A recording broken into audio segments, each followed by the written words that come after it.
నమస్తే, welcome to our channel.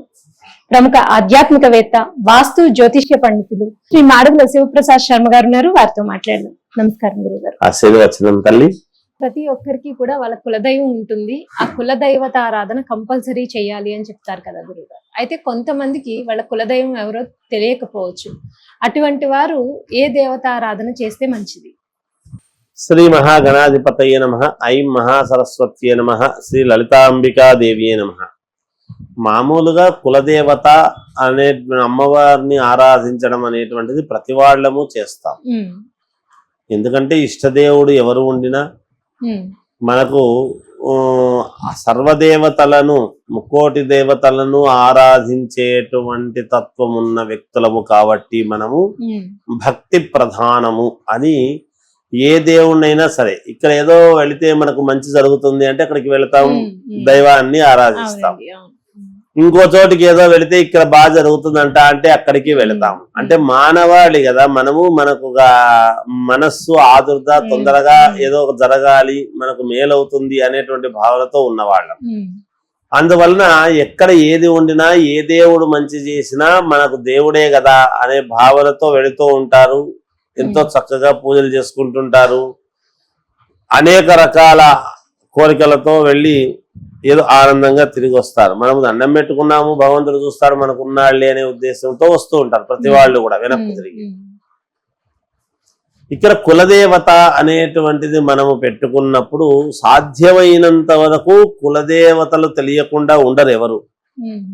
ఎందుకంటే వాళ్ళ వంశపారపర్యముగా పెద్దవాళ్ళు ఏం ఆరాధిస్తున్నారు, ఏమిటి, మనం అదే ఆరాధించాలి అని ఒక పద్ధతి ప్రకారంగా వస్తుంటారు. అలా తెలియని వాళ్ళు ఎవరైనా ఉంటే, ఒకవేళ నాకు కులదేవత తెలియదు, మా ఇంటి దేవుడు తెలియడు అని అనుకున్నటువంటి వాళ్లకు అమ్మవారు, ఏ అమ్మవారైనా సరే, లలిత అమ్మవారా, సరస్వతి, దుర్గా, మహాలక్ష్మీన, చాముండేశ్వరి దేవియా, లేకపోతే ఇంకేదన్నా, వాళ్ళు ఏమైనా అనుకోవచ్చుగా, ఎవరైనా సరే ఏదో ఒక అమ్మవారిని ఆరాధించటం అనేటువంటిది అవసరం. సహజంగా మామూలుగా చాలా మంది ఇళ్లలో అనేక రకాల ఫోటోలు, పోయిన చోటల్లా ఒక ఫోటో తెచ్చి పెట్టుకుంటూ ఉంటారు. అది తప్పు. క్షేత్రానికి పోతే క్షేత్రంలో ఫోటో తెచ్చుకొనే పెట్టుకోవాలి అనేటువంటిది చాలా తప్పు. ఎందుకంటే పోయిన క్షేత్రంలో కల్లా ఒక ఫోటో తెచ్చుకుంటూ పెడుతూ ఉంటే ఇంట్లో సర్వదేవతలు ఉంటారు. అట్లా కాదు. ఇంటికి ప్రధానం ఏమిటి అంటే ఇంటి దేవత, ఇంటి దేవుడు ఎవరో అది ప్రధానంగా పెట్టుకోవాలి. మిగతా విగ్రహాలన్నీ కూడా పక్కకు పెట్టుకునేటివే. మనం ఇవన్నీ మనకు ప్రధానం ఏమిటి, మన ఇంటి దేవుడు మనకు ప్రధానము కాబట్టి మనం పెట్టుకుంటాము గొప్పగా. మిగతాటివన్నీ కూడా సమన్వయం అవుతూ ఉంటాయి, అవసరానికి ఏర్పడినవే కాబట్టి అవి పక్కకు పెడతాం.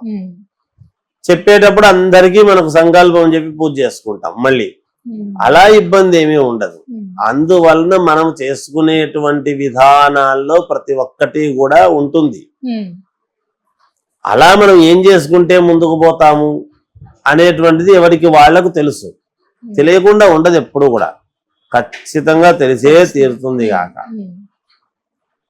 అందువల్ల ఇది పాటించాలి, ఇలా చేసుకోవాలి, ఇలా ఉంటే మంచిది అనేటువంటివి కొన్ని మనం మాట్లాడుకుంటూ ఉంటాం. జనరల్ మామూలుగా సమాజం ఏదో అనుకున్న ప్రకారముగా ఇలా ఉంటే మేలు, అలా ఉంటే మేలు అని జనరల్ ప్రతి వాళ్ళము కూడా అనుకుని ఆ విధంగా మనం ఏదో ముందుకు వెళ్తూ ఉంటాం. కోసం ప్రతి వాళ్ళు కూడా శ్రద్ధ, భక్తి, ప్రధానంగా శుభ్రత, మనస్సులో ఎటువంటి సంకోచము లేకుండా ఉండేటువంటి విధానముతో కూడా ఉండాలి మనుషులు. మనకేం కావాలి, మనం ఏం కావాలనుకుంటున్నాము, మనం ఎలా ముందుకు వెళ్ళగలుగుతాము అనేటువంటి ధోరణితో ప్రతి వాళ్ళము కూడా కాసేపు అలా కూర్చొని ధ్యానం చేసి మనకేం కావాలని అన్ని తెలుస్తాయి. ఈ రోజుల్లో తెలియకుండా ఉంటాం. అందుకని పరమ పవిత్రముగా వెళ్ళాలి. గుళ్ళకు వెళ్ళేటప్పుడు మామూలుగా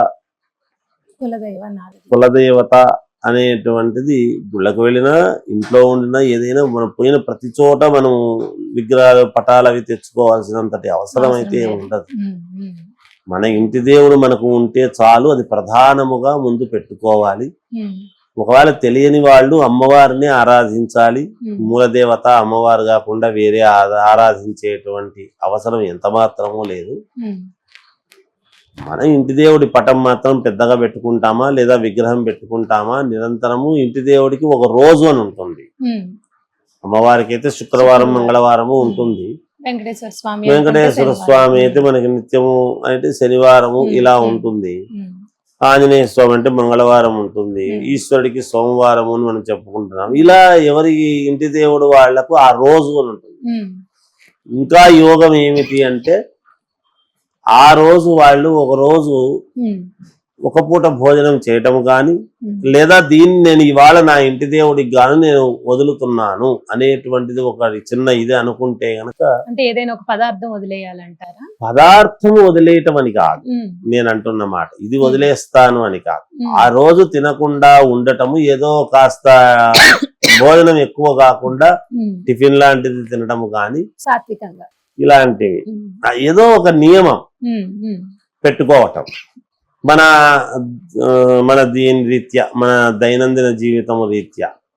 అలా ఎప్పుడైతే శ్రద్ధగా ఒక రోజు అని అమ్మవారికి మన ఇంటి దేవుడికి అని గనక మనం ఎప్పుడైతే పెట్టుకుంటామో ఖచ్చితంగా మేలు జరుగుతుంది. ఇంటి దేవుడు లేని వాళ్లకు అమ్మవారిని ఆరాధించాలి. ఎట్టి పరిస్థితుల్లో అమ్మవారే ఇంటి దేవతగా మనం కొలచవచ్చును.